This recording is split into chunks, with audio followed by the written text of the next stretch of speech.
get crazy with the old guy. The whole world is crazy, man. Man, women today are crazy, man. My wife. Y'all don't know my wife. Because my wife is crazy, man. You ever eat cheese doodles? Cheese doodles are crazy. Yo, what's up, YouTube? This is Talking Crazy 88 back again with another episode for you. I wanted to do a quick video before I start my Sunday sermon, but I needed to do this video because last week a relative of mine asked me to go ahead and get a newspaper, the New York Daily News. And as I was flipping through the paper, I noticed that there was an article. And the title of the article was Chicago's Gun Violence Murder Rate Eclipsed New York's, despite the Big Apple having 3 times as many people as the Windy City. And it goes into the initial part of the article, goes in making a comparison to the population, where it is almost 3 times as many. New York City has 3 times the population of Chicago. We have 3 times as many cops, 35,000 compared to 12,500 police officers in Chicago. Murder rate is pretty much, Chicago has outpaced us in the murders in 2012. But when I was, about a year ago, I was listening to WVON, and I listen to that station all the time, a black radio station out in Chicago.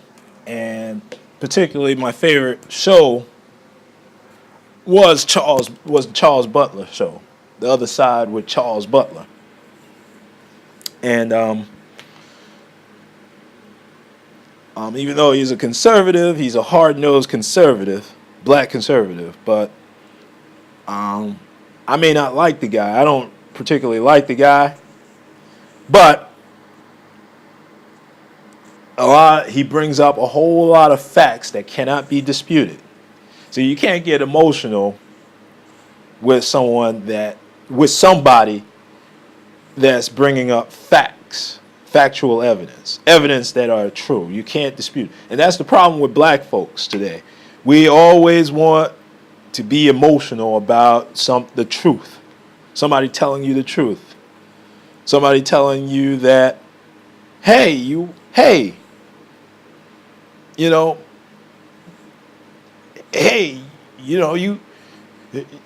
your mama is wearing a weave, but y'all want to fight because you said that their mama was wearing a weave, even though she does wear a weave. The fuck you getting into a fight for? What the fuck you getting emotional for? It's the truth. But anyway, as I was listening to the station, I'm listening to the callers, pretty much begging the president to come in to Chicago as a way for him, as a symbol for him, to be as a symbol of stopping the violence in Chicago. Now, no disrespect to the people. Well, I am going to disrespect the people of Chicago. I've been to Chicago. I have stayed in Chicago I haven't been there for a number of years. I mean, it's a wonderful city when it wants to be. But the gangs, the violence, the nigger behavior out there has been going on for years, well before Barack Obama have settled into that Chicagoland area.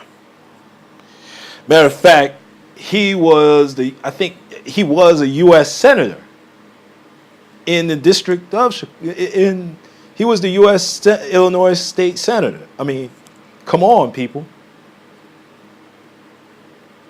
So he is very aware of the problems that's going on in Chicago. Matter of fact, over the years, it's gotten worse. Because let me explain something to you. Like New Orleans,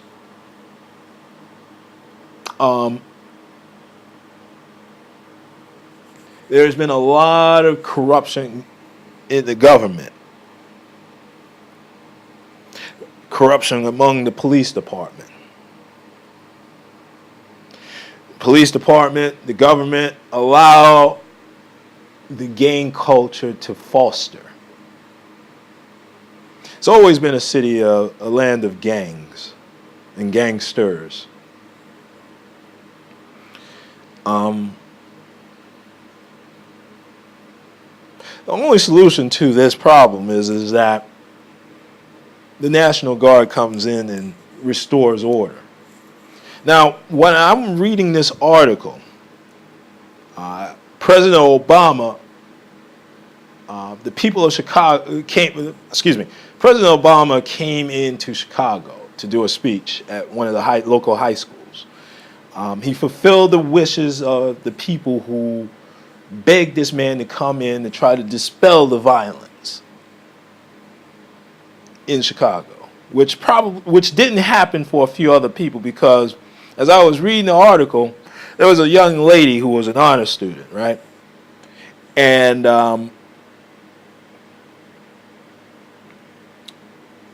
watched the speech on television with her parents. And she had a semblance of hope that things would start to turn around in Chicago. A few hours later, several hours later, she was shot to death on the streets of Chicago.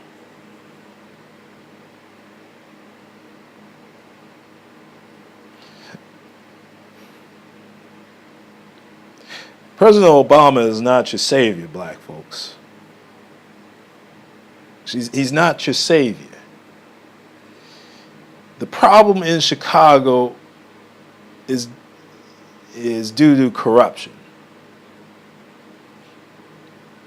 Is due to the people allowing corruption to happen. See, when you have a mayor that's been in office for almost 24 years,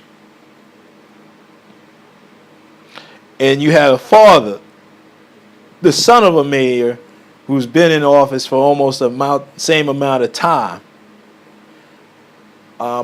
you're going to have a dictatorship. When you have public officials, elected officials who are in office for an inordinate amount of time, you're going to have problems like this. And it's only going to get worse for the people in Chicago unless they get together, unless they stop being cowards. The black people out there got to stop being cowards and punks and allowing these niggers to overtake your city. This is a city that's run by niggers. White niggers and black niggers and Hispanic niggers. See, Chicago has gun control. But it's a control for honest citizens like myself. It works against honest citizens like myself who are unable to obtain a CCW, a concealed carry weapons permit.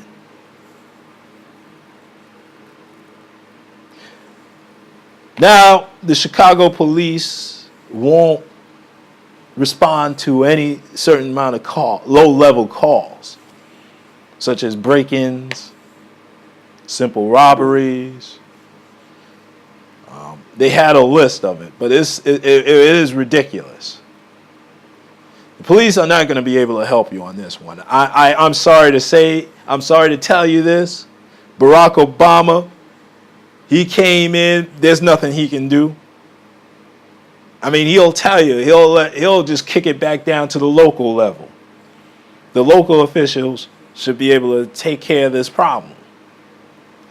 The problem is that when we allow shit like this to go on, motherfuckers to be niggers, it's bad for business. See, being a nigger, allowing nigger behavior to go on, is bad for business. When you have rival gangs terrorizing a neighborhood, that's bad for business. Who the fuck is going to want to do business in an area where there's nothing but niggers running around?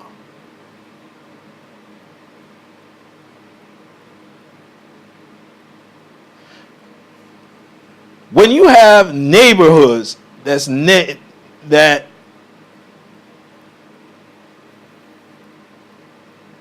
name themselves Welcome to Glocktown or Killtown. The fuck is going on with y'all motherfuckers? Who the fuck is gonna want to live in an area where it's a goddamn battlefield? We live in a country where this is not supposed to happen. This is supposed to happen in some third world country. But none of y'all niggers out there are willing to take a stand against these niggers. Matter of fact, when I'm reading this article, and this is why I say criminal behavior is bad for business. It's bad for business. Nobody's going to create jobs or opportunities in a nigger neighborhood where there's shootouts and gang violence all over the goddamn place. I wouldn't live with y'all niggers, and I suggest anybody that's worth a damn wouldn't move in or live with or counsel these niggas. Let them kill each other. That's what I would say. And I think that's what the government is saying. Let the niggas kill each other off. That's why they're not doing anything about it. And y'all just too stupid to realize it.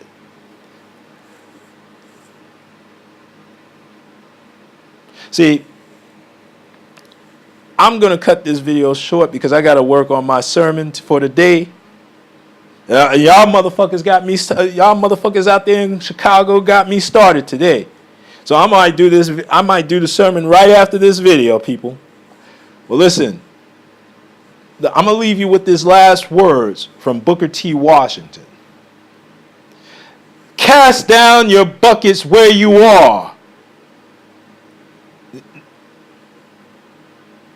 Well, listen, I got to run. This is Talking Crazy 88, and I am out of here, people.